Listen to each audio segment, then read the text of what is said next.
Okay, let's talk about probably the single most underrated part of your health, your performance, and yeah, even your mood.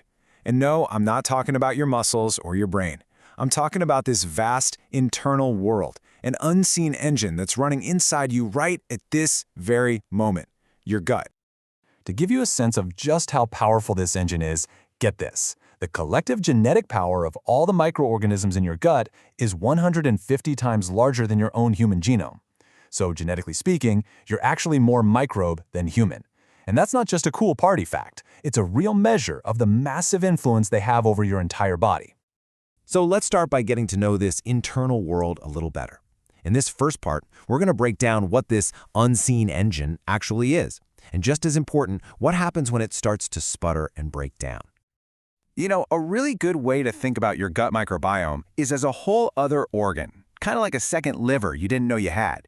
It's this massive community of bacteria, fungi, and viruses, all living in this symbiotic relationship with you. Basically, you feed them, and in return, they do all these critical jobs your body just isn't built to do by itself. But when that delicate balance gets thrown off, we run into a condition called dysbiosis. And this isn't just about feeling bloated after a big meal. We're talking about a systemic breakdown that's linked to some of our biggest health challenges today: chronic inflammation, obesity, metabolic syndrome, and yes, even things like anxiety and depression. It's all connected. Now, a healthy gut isn't just about dodging bullets. It's about creating something absolutely incredible.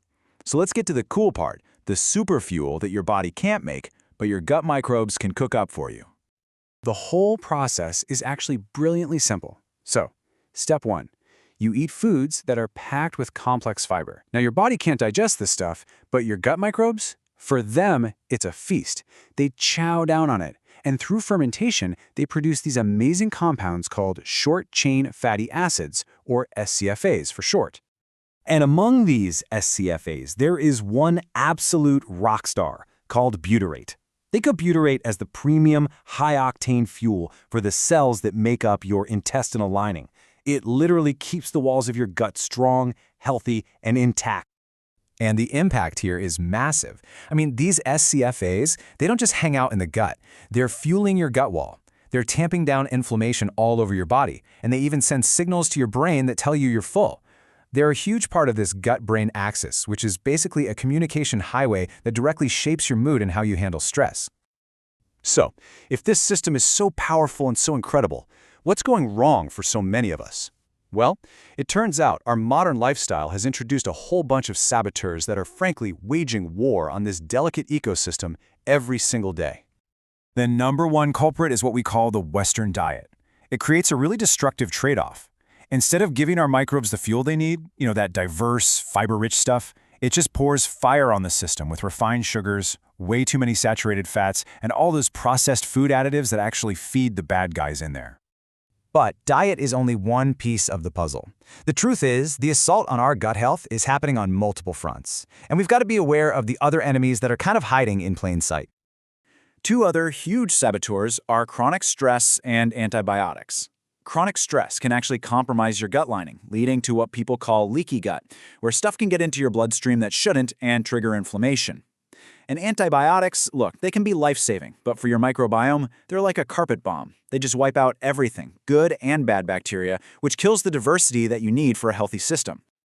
Okay, that was a lot of bad news, but here's the good news. We can absolutely fight back. So let's switch gears from the problem to the solution with a real, actionable rescue plan to get your engine humming again. But first, a really crucial dose of reality. This is not a quick fix. You can't rebuild a damaged ecosystem overnight. The key word here is consistency. We're talking about months, maybe even a year, of dedicated effort to see real, lasting change. So you have to be patient. Step 1 is pretty simple, but that doesn't mean it's easy. You have to stop pouring fire on the engine.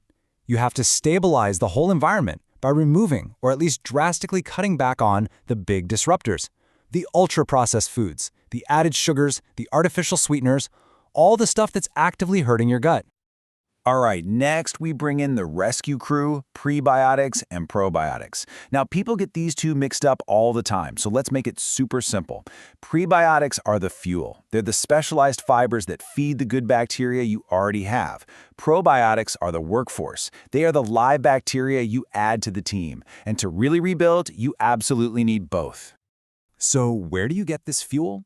Well, think about adding foods like garlic, onions, asparagus, bananas, oats, beans. You get the idea. They're just loaded with the prebiotic fiber that your good microbes love to eat. The biggest thing here is diversity. Different fibers feed different good guys, and that's how you build a really strong ecosystem. And here's how we call in the workforce. Fermented foods are going to be your best friends. We're talking about things like yogurt. Make sure it has live cultures. Kefir, sauerkraut, kimchi. These foods introduce beneficial microbes directly into your system, helping to repopulate and strengthen your internal community. And finally, just remember your gut doesn't exist in a vacuum. You have to support the whole system. Managing your stress protects your gut lining from those damaging stress hormones. Getting enough quality sleep helps regulate your gut's natural rhythm. And even just regular, moderate exercise has been shown to boost microbial diversity. It all works together. Oh, and one last very practical tip.